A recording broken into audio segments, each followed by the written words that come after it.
जम्मू कश्मीर के अंदर पुलिस उन लोगों पर शिकंजा कस रही है, कार्रवाई कर रही है।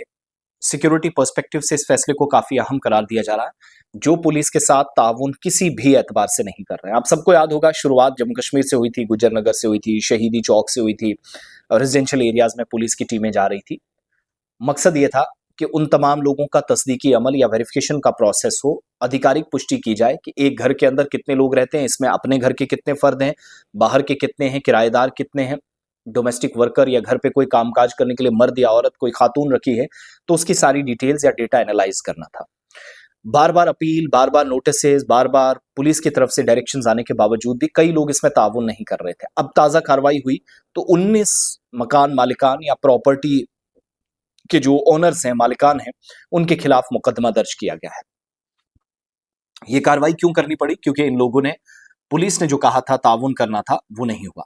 अमरनाथ यात्रा शुरू होने जा रही है, घर घर जाकर वेरिफिकेशन का प्रोसेस शुरू हुआ है, तस्दीकी अमल चल रहा है। कोशिश है कि कहीं पर भी कोई ऐसा शख्स ना रहे जो बाद में परेशानी का सबब बने। अब 19 लोगों पर जब सांबा के अंदर जम्मू प्रोविंस में ये शिकंजा कसा है, 19 एफआईआर लगी हैं। इन्होंने किराएदारों की डिटेल सबमिट नहीं करवाई, तफसीलात कंसर्न पुलिस थाने में नहीं दी। स्पेशल वेरिफिकेशन ड्राइव चलाई जा रही है। बड़ी ब्राह्मणा और सांबा के अंदर कार्रवाई हुई तो ये जरूरी करार दिया गया, this is mandatory for all of us, कि अगर मैं इस घर के अंदर रह रहा हूं, जिस ढांचे को मैं इस्तेमाल कर रहा हूं, उसमें बाकी कितने हैं। मैं घर का मालिक हूं, मुसीबत मेरे लिए बनेगी। मैं जमीन का मालिक हूं, मुसीबत मेरे लिए बनेगी। कई लोगों ने खेमे लगा लिए हैं, टेंट लगाए हैं अपनी जमीनों के अंदर, वो किराया लेते हैं, जो एक सिलसिला हमने देखा है। बहरहाल वेरिफिकेशन का प्रोसेस है कि किराएदारों की वेरिफिकेशन करवाएं, सीधी सी बात है।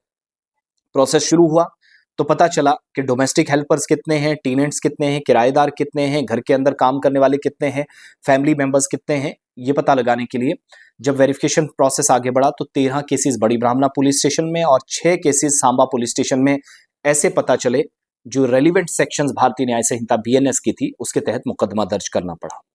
डिस्ट्रिक्ट मजिस्ट्रेट सांबा की तरफ से भी मैंडेटरी पुलिस वेरिफिकेशन जरूरी या लाजमी करार दी गई है। इन डायरेक्शंस का इस्तेमाल करते हुए ज़मीन मालिकान, घरों के मालिकान, प्रॉपर्टी डीलर्स, प्रॉपर्टीज़ के जो मालिकान हैं, उनसे पूछताछ हो रही थी। लेकिन कानूनी कार्रवाई की ज़रूरत ना पड़े, सिक्योरिटी कंसर्न भी मेजर है पुलिस अथॉरिटीज़ के लिए, तो इसलिए ये तफसीलात जमा की जा रही थी। इधर दूसरी तरफ इंस्पेक्शन जब चल रही है तो एसएसपी सांबा अनुज कुमार की तरफ से भी तमाम लोगों से अपील की गई कि अगर घरों में आपके कोई रहता है तो खुद आकर पुलिस को बताएं। आप पर कोई कार्रवाई नहीं होगी, उनकी डिटेल्स हैं, आधार कार्ड, बाकी सारी चीजें। सिंपल सी बात है, हाईवेज के आसपास जहां चेकिंग हो रही है, नाकेबंदी हो रही है, तो घरों में भी कोई गैर कानूनी तौर ना रहे, कोई अनलॉफुल एक्टिविटी ना हो, इस बात का ख्याल रखना। और ये पुलिस से ज्यादा हमारे लिए इंपॉर्टेंट है वेरिफिकेशन का प्रोसेस। सो शुरुआत इसकी हुई है। 19 लोगों ने किराएदारों की तफसीलात जमा नहीं कराई, पुलिस ने उस पर सख्ती बरती, सांबा और बड़ी ब्राह्मणा के पुलिस थानों में।